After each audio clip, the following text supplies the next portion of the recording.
then all of a sudden the sheets got smaller and they started winning. And then the chess world actually had to bifurcate to where they had tournaments to where it was a human versus a machine. In order to sustain business, you have to have capital. All capital does not come from customers. In order to get customers, you have to have capital. That's the problem sometimes in small businesses, is the fact that we've been introduced to the concept of debt. Don't take debt, don't get this, but there's good debt and then there's bad debt. And raising capital doesn't necessarily mean that you go into debt. So we get afraid of exploring capital raising, fundraising. We get afraid of really building out a marketing team. We have these words that are embedded into our subconscious. I'm a small business owner, so that means that we have to think small. But that's not necessarily true.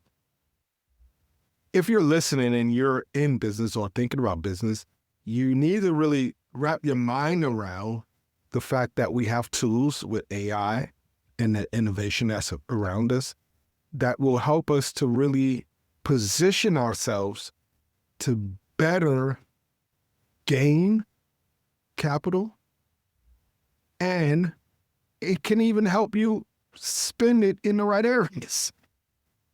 Because the problem is not that I'm going to go here and then we'll bring in our guests. When the PPE loans or PPP loans, I didn't get one. When they were coming out, a lot of people took the capital, but they went on trips, they bought cars, they got BBLs, because they didn't have a real plan. So yes, I'll be afraid to borrow money if I don't have a plan to make the money increase. If I'm going to borrow money and go and stuff my behind, rather do my belly or my mouth or whatever, if I'm going to buy a car, that's a depreciating asset. If you're going to invest in your business, then you have to have a business. You have to have a business plan. My name is NaRon Tillman. This is the Walk in Victory podcast, and we are here to have conversations to help you evolve your life. But not only that, I don't do it by myself. We sit you at the feet of the masters. Today's master is Marc. He's going to help us by the time you leave this episode, understand not just why to borrow, but when are you ready to borrow? Not only that, we're going to talk AI and all things business. Marc, how are you, sir? Yeah. Why do people, let's just look at this one, and I don't want to pinpoint people. We're going to look at this one instance. During the PPL, people were taking loans and everything, and instead of investing in business, they were doing all other sorts of things. What's going on with that kind of mindset? I mean, I think that, look, generationally, COVID and during that period of time, whatever your thoughts are, obviously at different points of time in any market, there is such a thing as time dilation and or time expansion. In terms of the dilation side of it is where things move a lot faster. And then there's periods of time to where things slow down. And as far as like you mentioned a point earlier related to a small business. So I think first we have to unpack what is a small business, because most people think of a small business as the American Express commercials that you see on Saturday morning football, where there's the florist and, they're running a great business, got a nice retail location, and they seem to be super happy. And maybe there's a credit card ad where they're, running their credit card and they're getting some points back on it.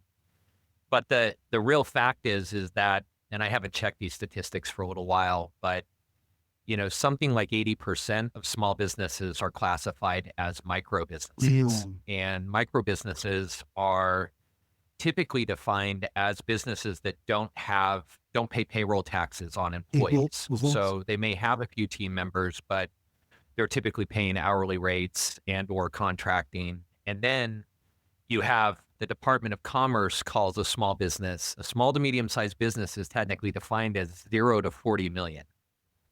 So, that's a pretty big gap between somebody that's got a great idea and is out there hustling and trying to make ends meet with their business. Maybe it's an online business, et cetera. And then you have on the other side of it, you have, businesses that are generating, $40 million a year in revenue. So the whole kind of definition of small to medium sized business is kind of not understood by most audiences. And then you point to kind of the institutional capital markets. So I have a background both in banking as well as a CEO and turnaround CEO for software companies between 5 and 50 million in total ARR. And the markets for capital post COVID have been pretty insane. So what happened was during the period of time of the slowdown, you had both the PPE loans, which were basically a modification of a small business Mhm. loan. And a small business loan is just where the bank actually makes the loan to a company, but the actual onus or the backing comes from the federal government in terms of 50% or even higher. And so we did a PP loan at one of my companies and it was paid back and it was forgiven after the fact because we used it for the right reasons in terms of maintaining our employee base and et cetera. But we found, our loan was through a very small bank in Amarillo, Texas. And so a lot of the rush to apply and all of the paperwork that was associated with trying to get this money out into the economy created circumstances to where a number of businesses, said, hey, look, this is free money. So let's go ahead and take some of that without really thinking through, there was for debt forgiveness, there was going to have to be a lot of different things that you were going to have to meet. You were going to have to deploy that capital within your business to maintain or increase hiring. You had to invest in something that in terms of research and development that, was verifiable. And so what happened was as the kind of the end of COVID happened and folks were now going to get their loans forgiven, they were required to submit a lot of paperwork. And in that paperwork, a lot of companies, as you mentioned, were not able to validate that they were able to that they used that money for the right reason. Yeah, No, go ahead. no, and I think this is a great place to pivot because you're championing now helping businesses. What are some of the valid reasons to get a small business loan? We see that many people are afraid, oh, AI and this and that like, but I see this as an opportunity. But you need capital in order to be successful in business. You need capital. So if you can spell out to someone that's listening, they may be on the fence and they have a model of thinking.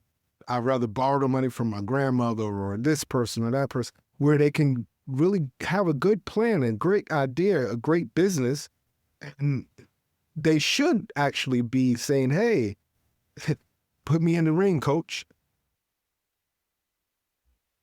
So my background at one point was in fintech and at fintech within, financial technology, we had a loan end-to-end loan management platform. And so that gave me a lot of exposure to the different types of capital that was available. So you have community development financial institutions, which are CDFIs, and that their charters are basically to loan money in underserved Mm. communities. And so they get access to capital through banks or other, top tier kind of lending organizations. And as a part of their charter, which you have to kind of go back to, the different types of banks as well in terms of what their charter is. But CDFIs are responsible for lending money in those communities, and they typically offer very favorable terms in terms of being able to access that capital. And, the one thing that I would probably, and then you move up, right? Like, so then you have community banks, and your community banks charter is to loan money in their communities and to help those local communities. But they don't have the similar target to really deploy capital in HUD zones or in locations to where traditionally capital hasn't been available. And then you have kind of the alternative finance market, which is a wild, wild west of different types of lenders that basically acquire large amounts of warehouse lines from big Wall Street organizations, and their responsibility is to borrow capital at, let's say, 6 to 9% right now, and to loan it out at 16 to 22% in today's kind of interest rate environment. And then do what I did. My first business was construction. My first business was construction. We had the mafia market. I wasn't going to go there. It's so far. And a lot of those are like lenders that will lend against your receivables. Yeah. But a lot of people don't understand that if you're going to do factoring, that's what it's called. So basically, let's say that I'm a business and I have a client, and the client pays me on net 30 terms. And so, I've got to run my business. I've got to pay my vendors. I've got to pay my employees, and I'm not being paid for 30 days after the end of the month. So basically, I'm covering almost 3 to 4 payrolls before my client pays me. And so a lot of factoring organizations will actually come in, and based upon the quality of that invoice, if you will, that payable or that receivable, they'll actually give you the money, and then they will collect it from your client. The problem in that situation is no client wants to all of a sudden be doing business, not with you, but they're doing business with XYZ finance company and XYZ city and XYZ state, and they don't know who these folks are. And so that's kind of a way in which you can leverage factoring and pay a little bit lower interest, but ultimately you're going to be going to that alternative market. The thing that happened, and then you have on the institutional investor side, you have seed investors. So if you're going to do a seed round or a pre-revenue round, depending on the state of your business, typically it's better to go to angels or to go to these seed type investors where they will help you in terms of running your business, bring some things to the table, but then also will basically take an equity stake or something like a convertible note, to where they're basically giving you money, but they're taking a percentage or a future percentage of your company. And so I know you had something to say but don't. what's happened in the world or in America per se, obviously this country was built on credit, right? So if you go back to revolutionary times, it was a lot of borrowing money from France, Spain, or other places in order to continue the war with Great Britain, et cetera, et cetera. So, we've kind of built a country, and we have a very unique credit type environment in this country that really, has been kind of the impetus for funding innovation. The challenge is that during the COVID period or post-COVID period, I call that the free money era. So the government's giving you low interest loans that are backed by the government with banks in the form of PPE loans. Even individuals are receiving checks directly from the government, and interest rates were basically at zero. So all of this money is flooding into the banks and the larger institutions, and then that money funnels down. The problem is that since money was free, it kind of lost its Right. value. And a lot of institutional investors, I'm meaning like venture capital firms, private equity, even banks, everybody else was, on a kind of a lending tear. And now money's not free. No. Money is very expensive. And if you're a well-qualified, profitable aluminum siding manufacturing business in Livonia, Michigan, you're going to be paying somewhere in the neighborhood of 13 to 21% interest on any sort of business loan that you do. The reason why is because their cost of capital of borrowing is, 6 to 7%. The banks that sit right next to the Fed are at 5.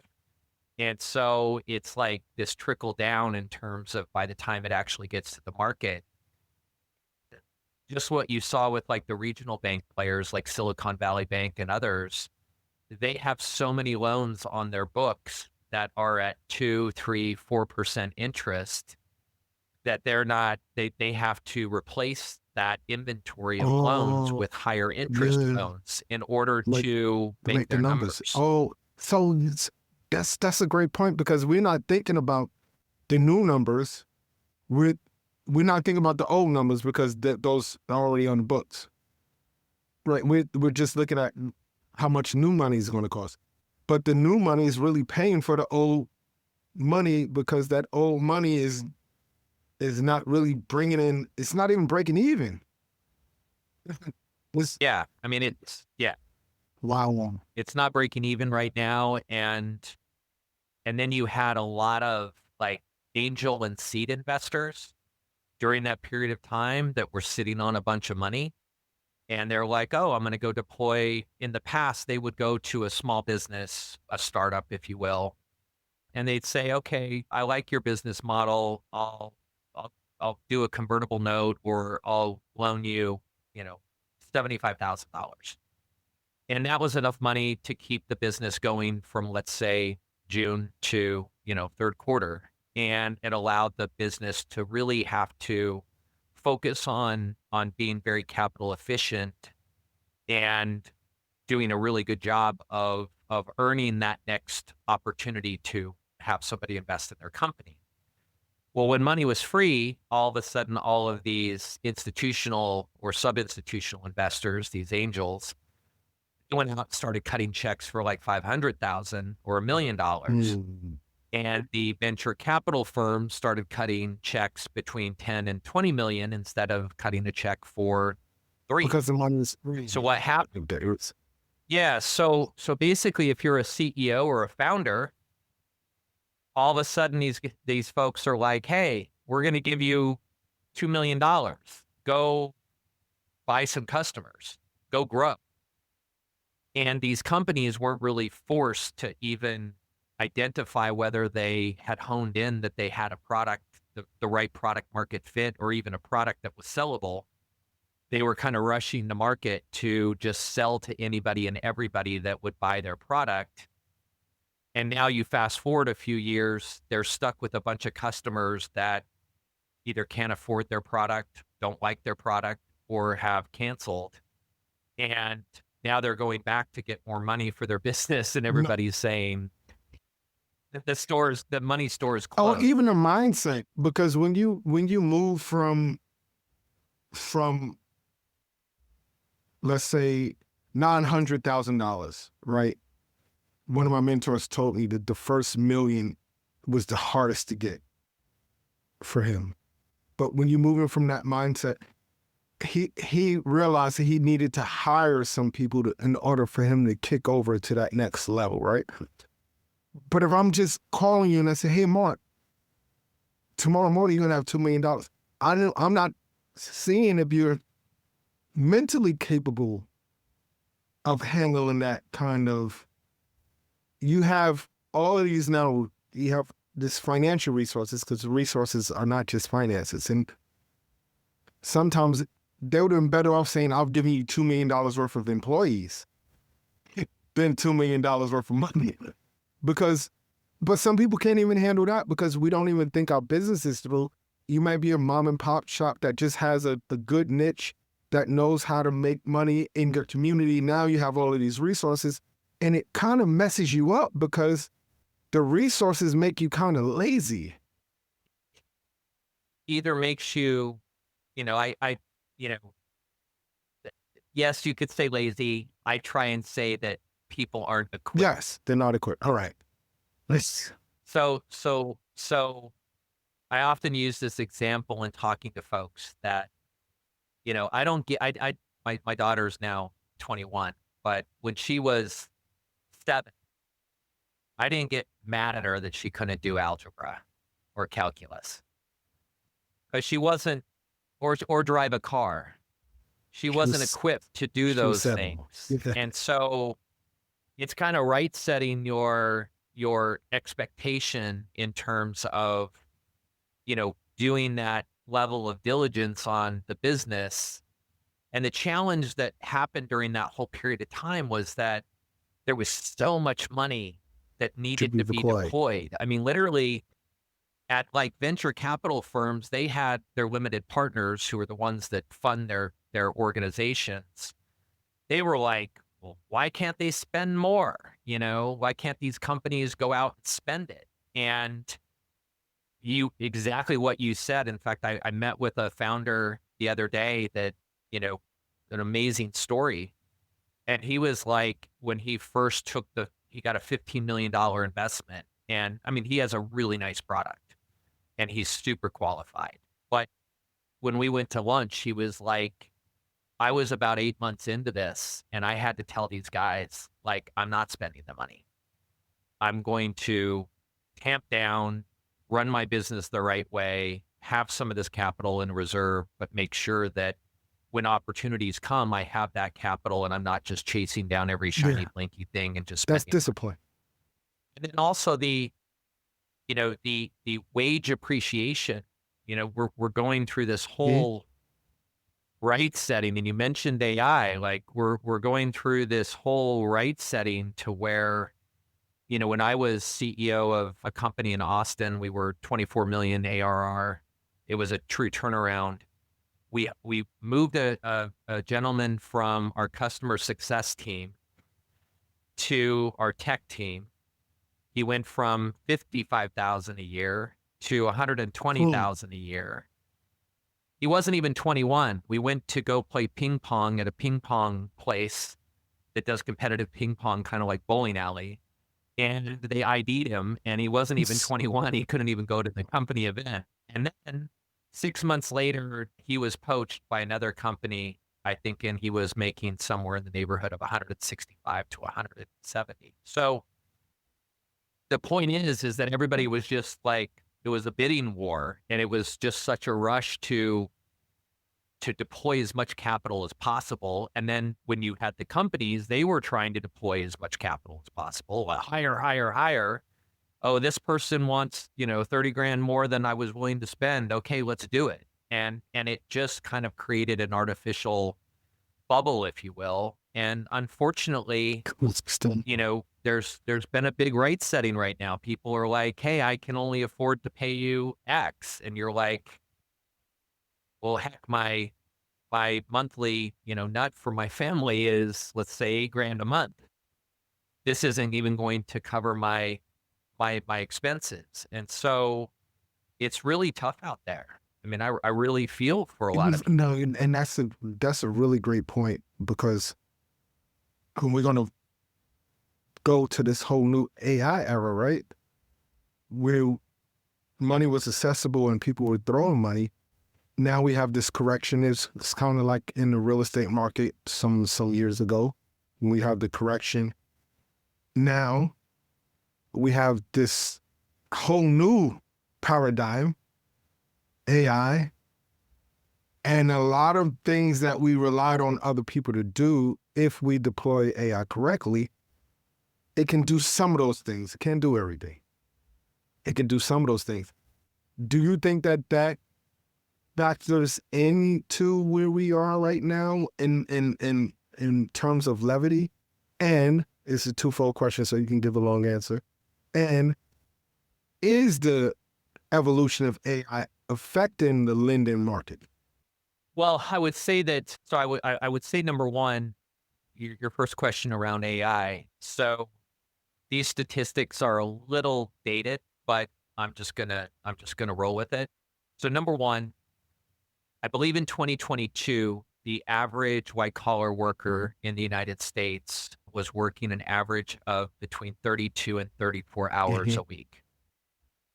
And the average individual worker, anybody that's employed, is being interrupted around 190 to 255 times a day by their mobile phone for non-work related stuff. So let's take 2 minutes for each of those interruptions. Now you've got folks basically working 27 hours a week. And now if I pay an employee, let's say 50,000 base salary, I'm also paying 13,000 in insurance costs to pay for their insurance, which has gone up, you know, Mhm. exponentially. And so I'm paying somebody 70 grand to work 27 hours a week. Now, people get really fired up at me when I start throwing this out. Like if I'm at a social event, they're like, you're a jerk and you don't like human. And I'm like, no, it's that we have been conditioned during the mobile super system. So there's been three super systems in my lifetime: the internet super system, the mobile super system, and now the AI super system. And so we've been conditioned. The first thing that we do when we wake up in the Grab our morning is we phones. check our Yeah. phone. It's right. It's like within 62 seconds, the average thing. So we start our day there, then throughout the day. So what's happened to people is that we've progressively allowed ourselves to act more like nodes on the machine than the drivers of the machine. Hmm. And then the second point that people make is like, oh, Mark, you know, AI can't be creative. And I'm like, well, by the Myers-Briggs personality standards, only I think 17% of Great. people are intuitively creative. So I always wondered why there was all these books that were written about how to be creative because, my mom was an actress, so kind of it's always been a part of who I am. And I'm like, why are all these people having such a hard time being creative? I'm probably overly creative. People were probably telling me to, get my feet on the ground. So then the other side of it is, well, AI can't infer. So, like you and I are talking today, I'm looking at you, you're smiling, you're nodding your head. I'm getting feedback. We're going back and forth. If I said something that perhaps bothered you, I'd see a reaction to it. Yeah, see. But the problem is that how much how much interaction do we actually have Not a lot. face to Not a face? lot. In fact, check this out.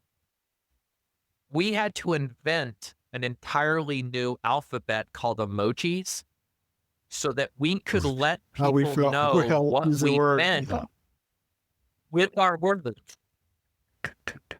Yes. I mean, but like we literally have like adapted as a species to the technology, and we've basically given up our agency to some extent as so we all feel like we're going through life. So I always tell people we're not equipped to deal with the demands of what this next kind of thing is coming through. And so I try and help, people to there's a book written called The End of Average, and it's a little bit dated, but what I really liked about it was it traced how machines progressively move through the chess world. Mhm.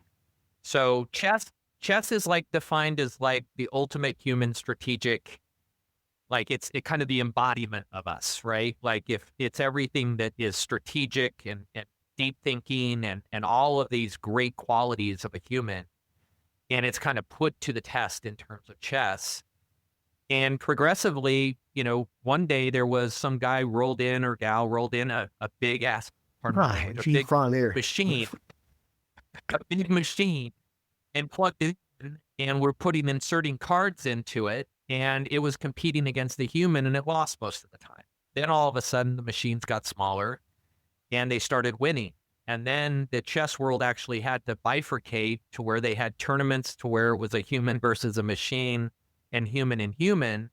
And now it's evolved to the point to where AI is basically playing a four-dimensional chess to a human and can regularly beat most anybody except for the extremely gifted in that Well, space. And so the line that really struck me was, if you view intelligent machines competitively as a competitors, you're done. wow.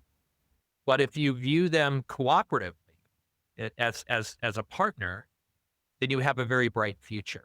And so a lot of what I've been trying to do with my team and with other folks that I interact with is to try and tell them or say, look, you need to view this as somebody that you need to cooperate with, and you need to maximize to the full extent whatever that AI, whatever that tool is that is available to you, and become a master of it. Hmm. And once you become a master of that, then you set kind of you're not the node on the machine, you're the director or the orchestrator. I'm saying to parents, my son is, you said your daughter's 21, my son is 22, and he went to college and it wasn't for him. And I'm encouraging him to take AI classes. I'm like, you don't have to, it's not 4 years.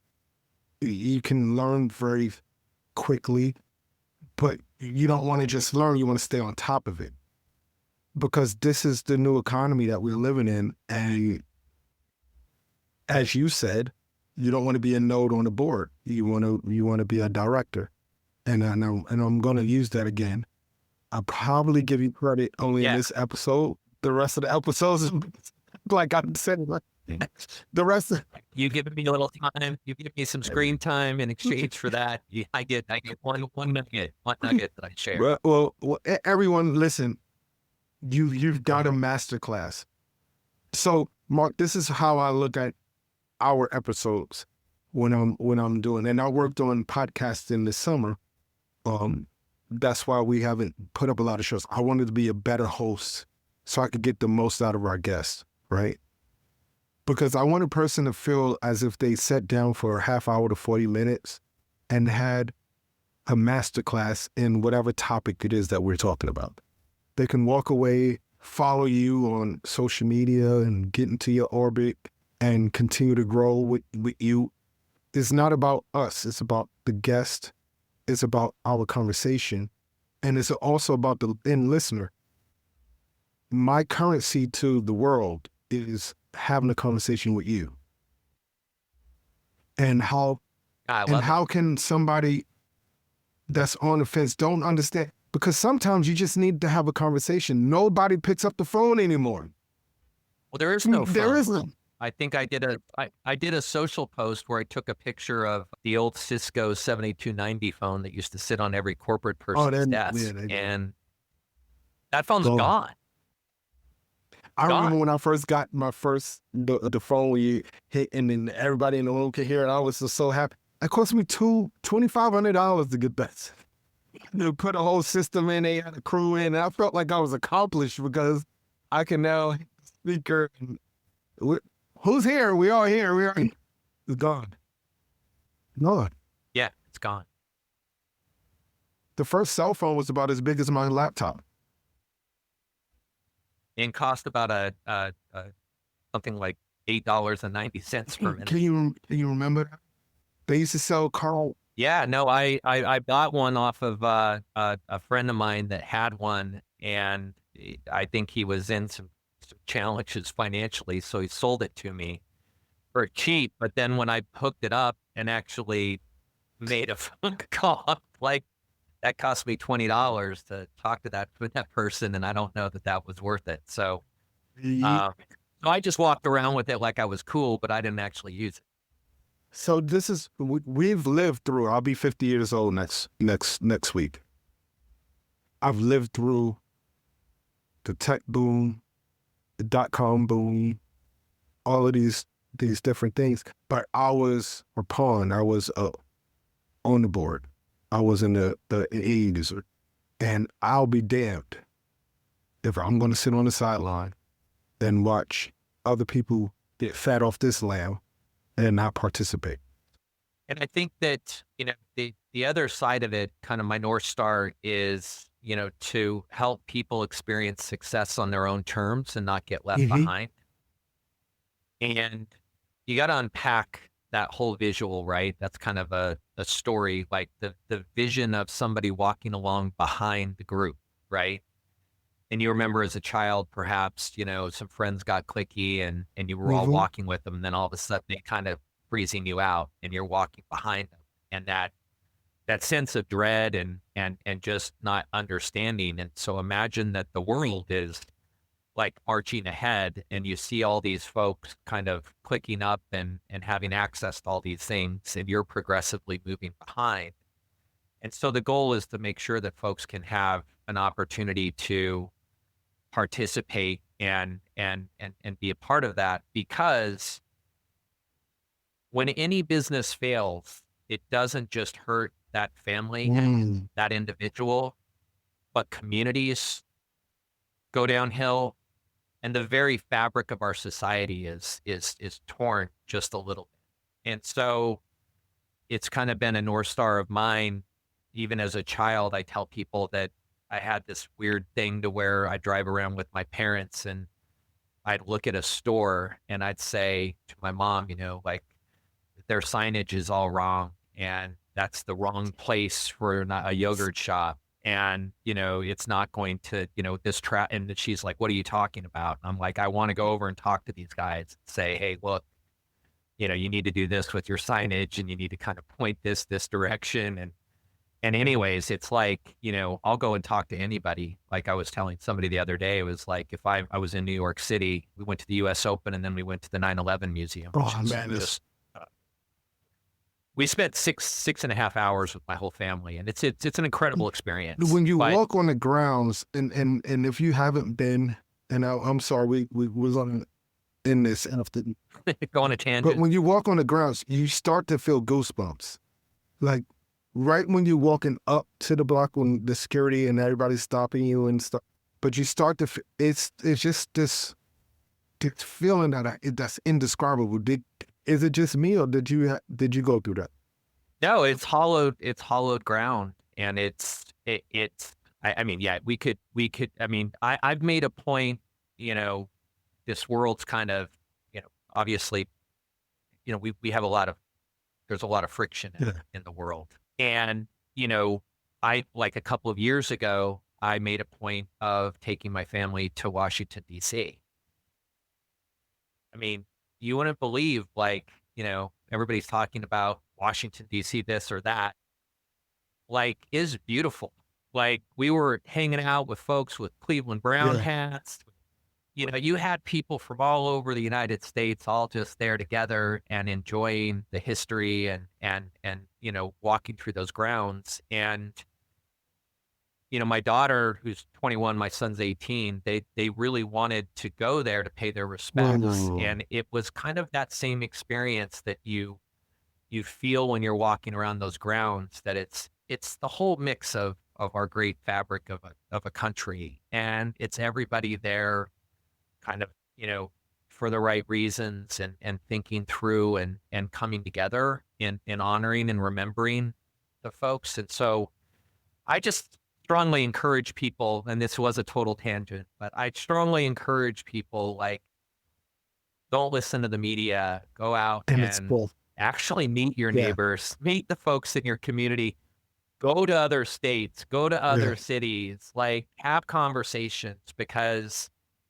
I'm telling you, it'll restore a lot of faith that you Yeah. have in your brothers and sisters, and it will make you feel a lot better about My things. daughter goes to Howard University in DC, so I'm there often.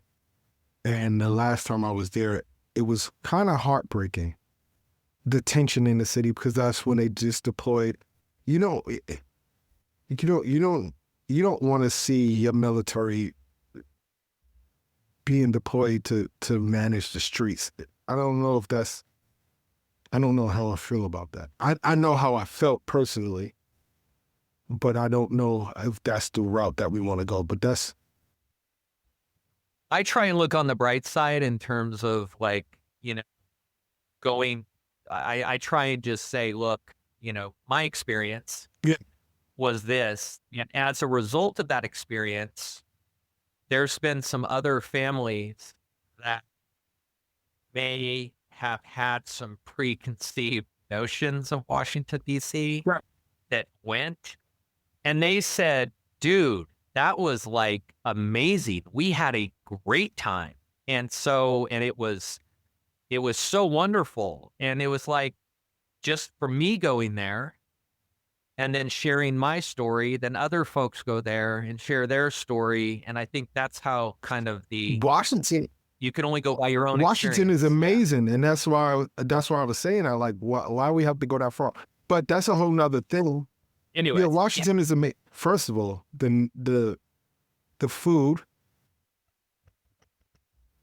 I went to the National Zoo. I've done things that I don't do in New York. the zoo is free. Yes, And it's I some of my photos, my favorite photos of my family that I still use from the are zoo. from our day at the zoo. Yeah, You gotta go to got the to go to the zoo. zoo. I think maybe that's the one thing that we'll take from this conversation is that we're just going to To encourage go to the people zoo. to go to the zoo. And there you have it right there. And maybe just by folks going to the zoo and enjoying that experience with their fellow citizens, maybe we can make some progress and This is the last thing, everybody. Thank you for listening to this episode of Walk in Victory. Marc's information is in the description. We do not ask for Zells, Venmos, or Cash Apps or any of those things. We don't not others that do. But what we do ask is that you support our guest. If you're in business and you're on the fence, remember the old Nomer, and it's a little bit expensive now, but you want to be able to build your business on other people's money. But that means that you have to have a real business, a real plan, a real idea. You just don't want to go out and ask for money. And you definitely don't want to go get it from Debo or Zebo or whoever in the corner. You want to do it the right way because this is the way that this country is built. The country is built on the back of small businesses. Small businesses employ local employees. When I ride down the streets, I'm seeing so many doors are closing. And some of them just didn't have anybody to talk to. Marc is here, we're here, and you don't have to go at it alone. Not only that, hit like, subscribe, and share so that this conversation can get to somebody else that you don't know that may hear it. The more you like, the more you subscribe, the more you share, and leave comments on the platform if you're listening to that can allow you to leave a comment. It helps us go a long, long way. And don't walk making excuses. Don't walk with your head down. Don't walk being afraid. If you don't know, you don't know. But we have people that do know, and they're here to help you walk in victory. Marc is now a part of the Walk in Victory family. Hit him up on his social, follow him for all of his information, bits, and tips, and enjoy the rest of your day. Peace. all right. Great. Thank you. That was a great conversation.